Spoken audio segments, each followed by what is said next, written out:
আমাদের প্রিয় নবী হযরত মুহাম্মদ সাল্লাল্লাহু আলাইহি ওয়াসাল্লাম ৬টা জিনিস অপছন্দ করতেন। চলেন জেনে নিই কোন ৬টা জিনিস অপছন্দ করতেন। তো রাসূল আকরাম সাল্লাল্লাহু আলাইহি ওয়াসাল্লাম ৬টা জিনিস অপছন্দ করতেন। নবীজি কলিজা খাইতে পছন্দ করতেন না। নবীজি ওই যে তরকারি নামায় সাথে, সাথে গরম টকবক করতেছে এরকম খাবার পছন্দ করতেন না। নবীজি পেঁয়াজের গন্ধ পছন্দ করতেন না। রসুনের গন্ধ নবীজি পছন্দ করতেন না। তো গরুর কিছু অংশ আছে যে অংশগুলো আল্লাহ রাসূল অপছন্দ করেছেন। প্রবাহিত রক্ত এটা মুসলমান খাবে না। ৩ নাম্বার চামড়া এবং গোশতের মাঝে সৃষ্ট জমাট মাংস গ্রন্থি, রগ যে রগ দিয়ে রক্ত চলাচল করে এগুলো খাওয়া অপছন্দ করেছে। এখন হানাফি মাযহাবের মতে এই জিনিসগুলো খাওয়া হচ্ছে মাকরুহ, অপছন্দনীয়, এগুলো খাবেন না আপনি।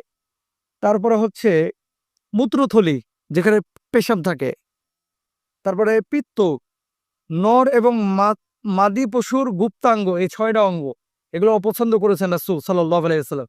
এবং ইসলামিক স্কলাররা বলছেন যে যেহেতু নবীজি অপছন্দ করেছেন আর এগুলো যেহেতু নাপাক টাপাক থাকে এগুলো আমরা কেউ খাবো না, এগুলো খাওয়া জায়েজ নাই।